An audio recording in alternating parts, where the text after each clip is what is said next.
Welcome once again to Relationships at Work, the leadership guide to creating a workplace we love. I'm your host, Russel Lolacher, a communications and leadership professional with a couple of decades of experience under my belt. I also have, and something I'm very happy I continue to have, which is a big heap of curiosity on how we can lead and work together to improve the employee experience and make it a workplace we want to work in. This show, great resource to help us with that. Every week on the show, I talk with local or global leaders on topics that are here to help us improve the workplace. Everything from burnout to empathy, diversity, communication, negativity. So many topics. As I've mentioned, we're very close to hitting the 100 mark in this particular exercise, this show that I love so much bringing to you every week. And there's a lot of pretty brilliant brains that have showed up and shared so much information that if you want to look back and glean some of that, don't hesitate. Go back into the archives. Go way back to the beginning of 2022. And you'll be amazed at some of the great topics we've had because I've been. So now as an added bonus, I'll be sharing an additional episode pulled from the pages of our weekly Raw Note newsletter, which you can still subscribe to.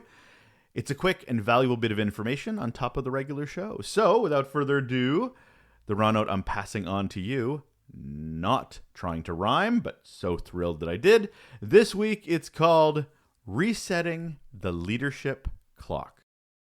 We divide time up as humans because that's how we keep track of it. In the work world, it's definitely no different. Quarters, Q1, Q3, year-end, fiscal, seasonal. However your organization manages time, it's how we mark our success. It's how we review our failures and recalibrate for that next time frame. It's kind of what we do at the beginning of the year when everyone looks to the calendar and thinks of a redo. Happy New Year.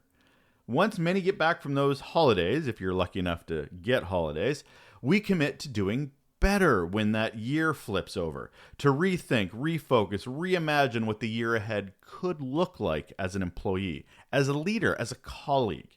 It's right there in the calendar. We physically have to either flip over a paper calendar, yeah, that's right, there are still paper calendars out there, or watch our computer click over to new digits. So why not make it one that is also an opportunity to start over and improve? I get it. I did it for years and years and years. So I'm sure you're asking this question as you're driving your car, going for a walk or run, or maybe you're one of those shower listener podcast people. No judgment.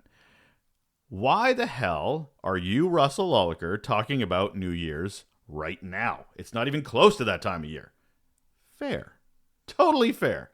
But my point is, we don't have to look at a calendar to start over. We can do it anytime we want. Anytime. Every day, every week. We do not have to wait. Some organizations only check in with their employees once a year.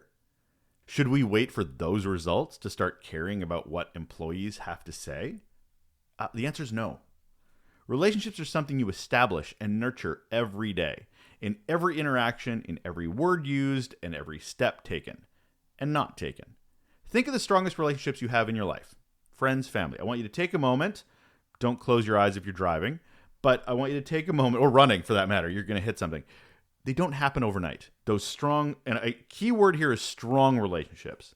As they stand out as the strongest of your relationships because they have that connection, that understanding that there's this embedded trust and safety.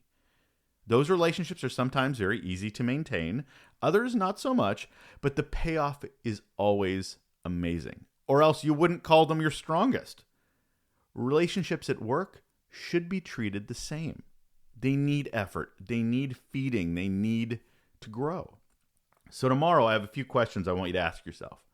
When you sit down at your desk, go into the office, however you're working these days, how happy are your staff? How happy are your staff's staff? How do you actually know? Think of when a team member shared something personal with you. How did you react?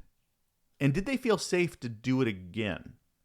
Also, do you only hear from the same people over and over again? You may talk of having an open door policy, but does everybody use it, or is it just the same one or two people?